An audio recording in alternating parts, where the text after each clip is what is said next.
I really was afraid that you were gonna go toward, like, metaverse, like, "Okay, everybody just buy an Oculus headset," you know? Could you imagine if like, yeah, you're gonna need this $400 headset to watch this online sale where I'm gonna try to sell you something for 25 cents. We've got everything you could want, everything money can buy, just not legs. Welcome to Garage Sales Unhinged. Where the characters are as quirky as the finds. I'm Julie. And I'm Jake. Join us as we dive into the wild world of garage sales, yard sales, estate sales, and anywhere secondhand sales are happening. From bizarre bargains to hilarious haggles. You won't believe the stories we've got lined up. Let's get unhinged. Jake, I'm going to ask you a real difficult question, and I want you to be completely honest with me, and I'm going to know if you're not honest. Oh, okay. I've just got to do some soul clearing right now. I think I'm ready. Let's say that you don't have a garage or a yard or an estate. How do you host a sale? Ooh. Online. Wrong answer. No. Pickup only. No. So, no, we're actually going to talk today like, hey, if you don't have a garage, a yard, an estate, how do you host a sale? So, I have some options for you. This is from our friends over at garagesalessupply.com. And we're going to talk about some of the options that they give. Okay. Okay. And I want you, as I read these things out, I want you to say, hey, is this realistic? Would you feel comfortable doing this if you were in this situation? And really, I think I like that you're bringing this up because for a lot of people, more and more people, what you described is their reality. Yeah. Like the housing market being what it is, I've got an apartment. I might have a storage unit maybe because I had to downgrade to an apartment, but I don't have a yard, I don't have a garage, I don't have an estate. So what are my options? Yeah. So the first, and this is from the guide, How to Host a Successful Sale Without a Garage or Yard. Very simple. So the first option is to utilize a community space. And that community space could be like, let's say you do live in an apartment. A lot of apartments have a clubhouse. Can you rent out the clubhouse for the day for your sale? Um, a parking lot. Can you utilize a public parking lot, maybe your apartment parking lot, something like that? Or even a green space. There's city parks that you can actually reserve a portion of a city park, and you need to talk about with your municipality, your city about it, but, like, can you actually rent that out and then host your yard sale in a city park? Okay, so that takes care of the physical space. So there might be some permits and stuff like that involved in that. You do still have to schlep all your stuff to, say, the park, for example. Like that would be the most labor intensive option to take your stuff not down to the parking lot or to the apartment clubhouse, but to a park. But at least you've got the location figured out. Yeah, and sometimes, people just need a location because the other thing you have to think about is, like, do I have tables? Do I have something I can set Right. stuff up on? Right. Um, and this is going to require not okay, if I were doing it because I am dependent on other people, like, I would need to have some other people to help me set up, monitor the sale, get things from point A to point B and maybe back to point A. But yeah, I think there's a part of it of going, man, I gotta haul all this stuff down. I gotta haul it back if it doesn't sell. How do I, all that? But if you need a space, like, I want people to think about this as just because you don't have a garage or a yard or an estate doesn't mean you can't have a sell. Hmm. And I know a lot of people that do not want to sell things online. They feel like it's scammy. They feel like, hey, it's not very safe. There's other options out there. So doing a community space, you can do it. There's also some cities that they do like a rec center. Can you rent out a portion of the rec center? And if Mm. that is the case, will the rec center allow you to start bringing in things the day before so you can start to set up things there? Is that a room that you can lock so all your things are safe? So I think just looking at it from a different perspective and also tapping into your city's resources that hey, yeah, you might have to spend a little bit of money to reserve a spot, but it's better than being drowned in things you don't need. And one of the other things you said too is like, hey, I had to downsize and have a lot of stuff in a storage unit. Well, the things in a storage unit, do you still need that stuff? Or are you just spending money every month paying for a storage unit when you could sell that stuff, get rid of the storage unit, and recover some of the cost of that stuff? Makes total sense. I kinda like the idea of running a sale at the park, and I'm just keeping all the ostensibly, I'm keeping all the stuff in my trunk because I intend to sell it at the park one day. I'm just gonna, like, roll on up, open the trunk, and see if anybody wants my junk, and So there are people that do that in certain communities and stuff.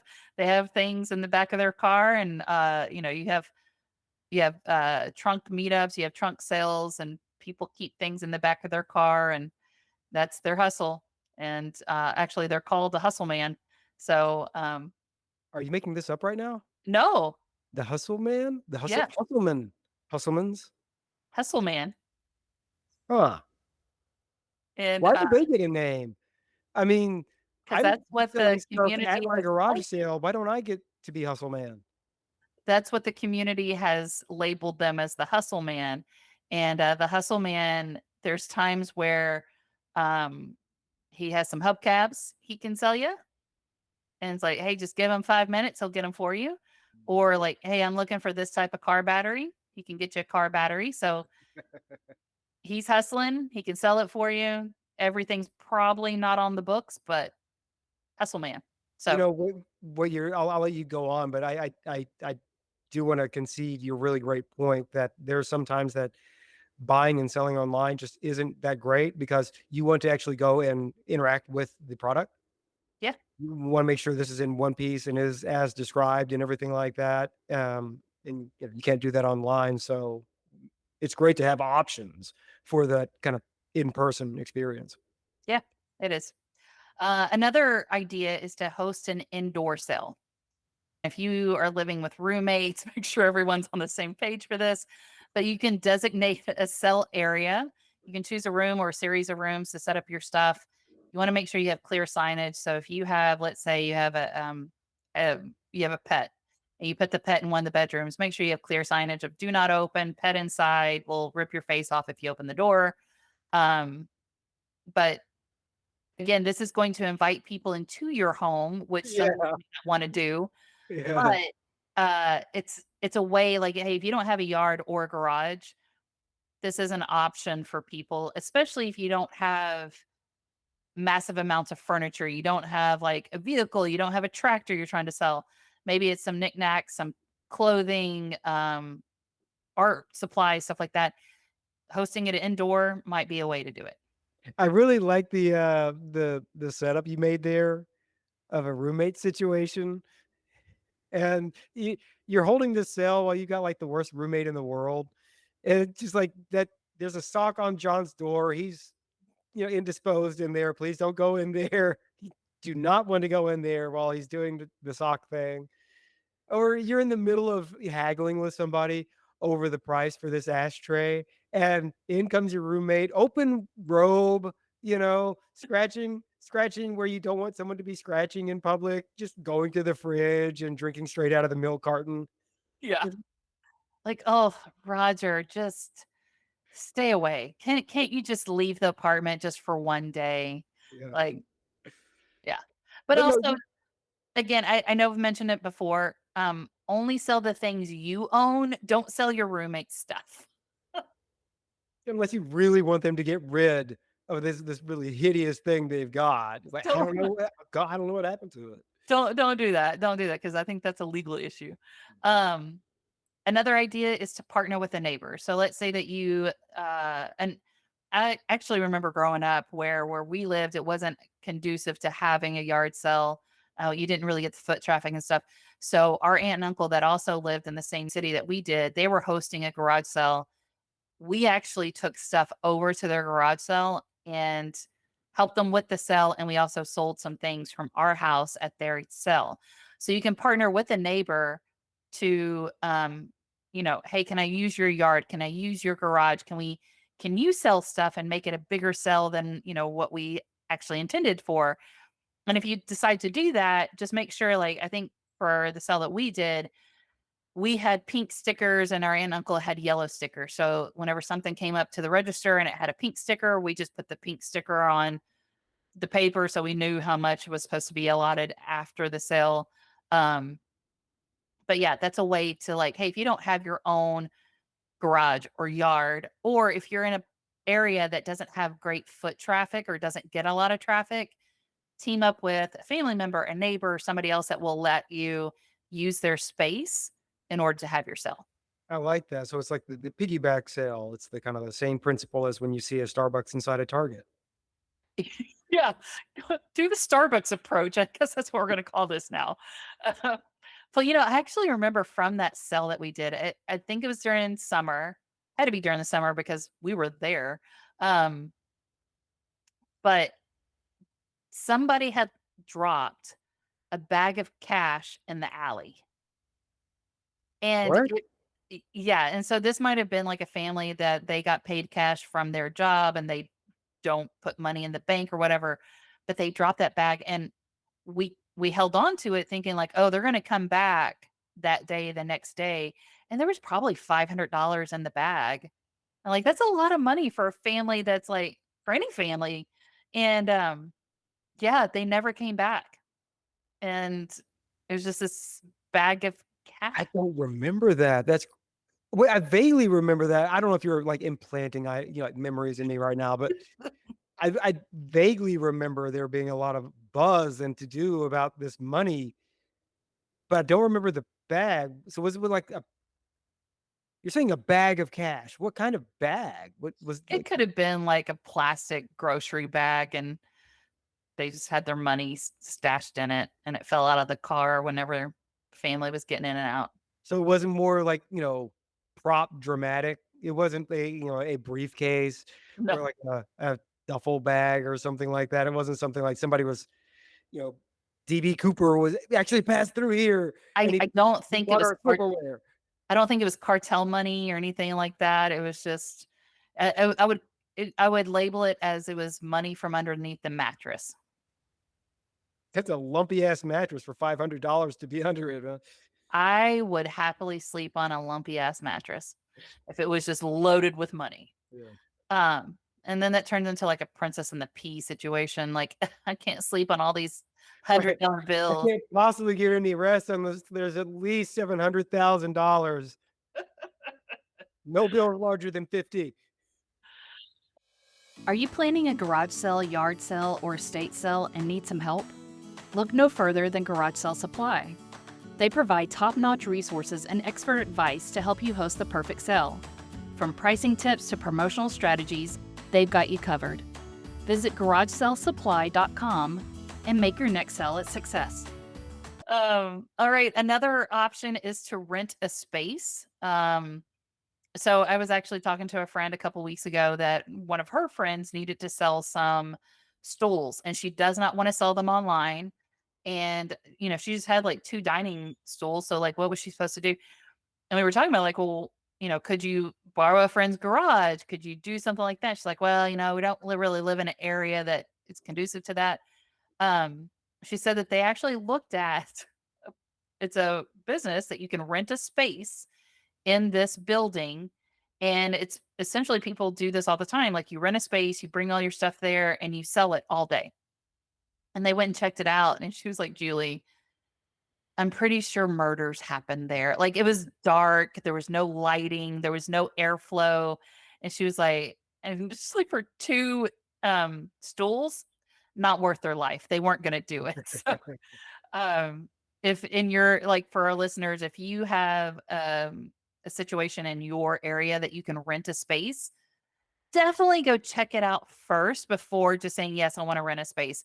Now there are, locations where it is ventilated, it does have lighting and all that stuff, and again, for 2 stools, it may not be worth it, like, you might not actually recover your cost, but, if you have a lot of items, definitely look into it. But yeah, you can rent spaces and have it just for a day or for a couple days to sell your wares. I kind of like to kind of call back to the whole commercial real estate situation that, hey, here's your second life to your office lease. Now it's a secondhand store. I kind of like looking into the future of what that would be like. Google's vaunted office, is now where oh, I bought the stool and now they're throwing it down the slide. You know, here it comes.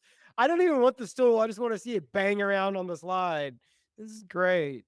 You're gonna get some slide like tore up because someone's like, "That's a good idea," and then try to do that with this stool, and it's gonna get wedged in there, Don't and all the you kids are think gonna be that so sad. all the antitrust stuff finally lands, like employees on the way out are totally going to wreck that slide on the way out of the office? Ugh, I think a lot of those office slides are actually boarded up now. Like you can't even use it. Yeah. At some Man, point now, this is no longer fun. This is now a liability. if that's not a sign of company culture, I don't know what is. Um, okay, another idea is to host a pop-up sale.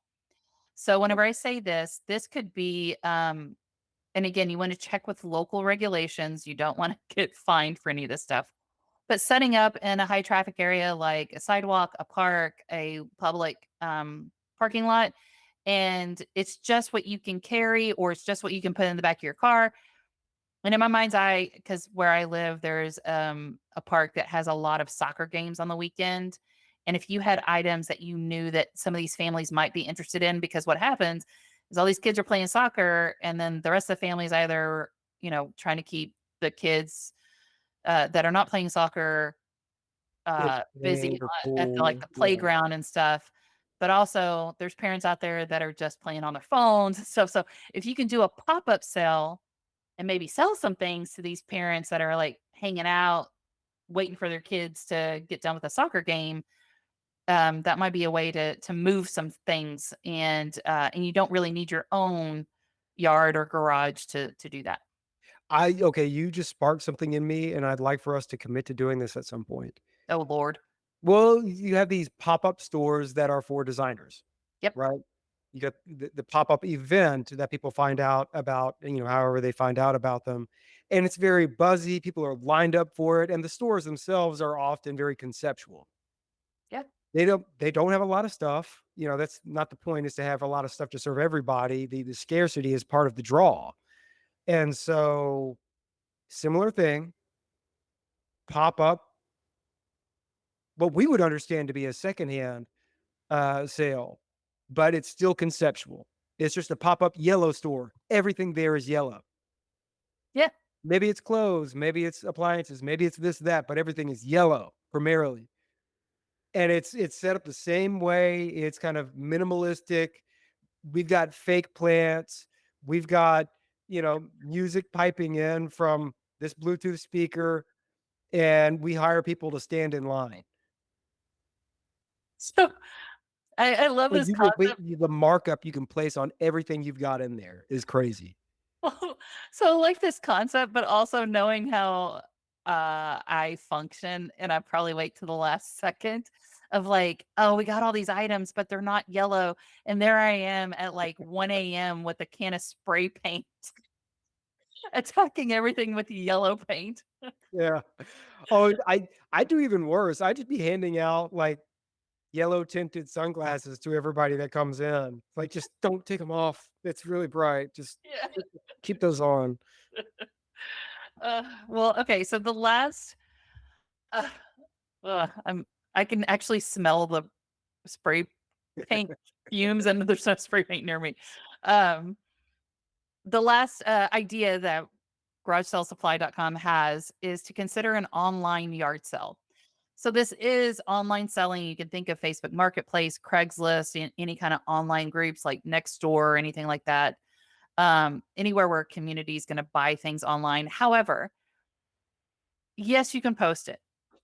What I also like this, I thought of an online yard sale. So instead of posting something and hoping that it sells, is actually doing a live online sale.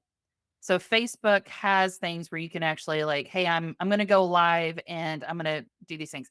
You can promote your sale to say, hey, it's going to happen at 6 p.m. on Thursday night, and we're going to be on there until 8 p.m. or when everything's gone. Question mark. It's a good time. Yeah.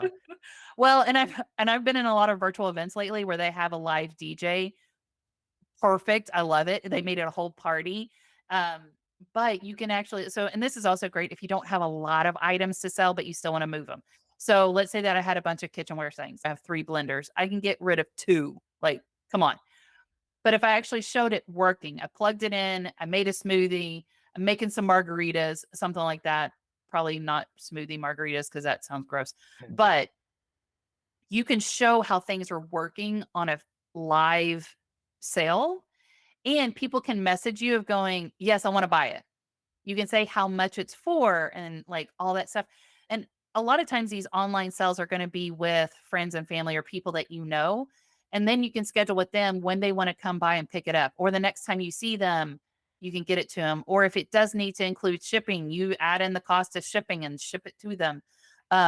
So there is a way to do an online sell without necessarily selling it to strangers. I've sold a lot of things on Facebook Marketplace. That's how I actually renovated my closet, is by all the things I sold on Facebook Marketplace.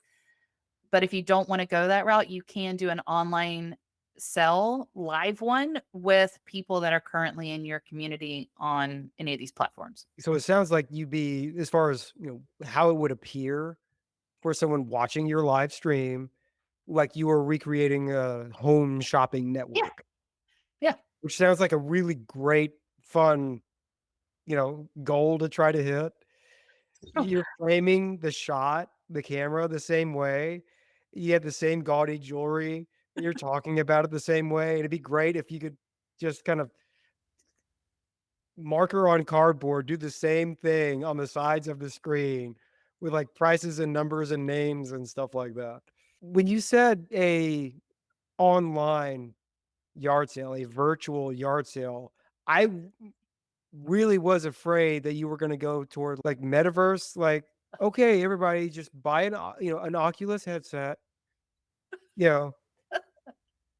Could you imagine if like, yeah, you're gonna need this $400 headset to watch this online sale where I'm gonna try to sell you something for 25 cents. We've got everything you could want, everything money can buy, just not legs. I was thinking of like the Sims like video game where it's like, yeah, I'm gonna build my whole Sims community house, and now you can buy my couch on the Sims. Oh, yeah, like, recreate your whole block, Yeah. and people walk their sim to your house, and you recreated the entire layout of all the stuff you have for sale. And you've also recreated yourself over here just sobbing into your hands. Now I'll create myself in the corner just counting cash. Over And at here some point it's smoking gonna this burger on the couch. well, at some point it's gonna turn like morph into Grand Theft Auto. Yeah. Oh, it's funny. But yeah, so those are some options like, hey, if you don't have a garage or a yard, like how do you actually have the sell of stuff? And yes, there is the option of selling it online, and there's several different ways you can sell online, but there's also options of, you can do a boot sell, which is selling things out of the back of your car. You can, check with your local municipalities, your cities of like, can I go to a city park? Can I do this in a parking lot? Can I um, check with the other people I live with and like, hey, we're gonna have people coming into our abode to purchase things. Like, there's different ways to do it. Cool. Well, that is our show for this week. Thanks for listening, everyone. Thanks, Julie. Thanks for listening. Bye. Bye.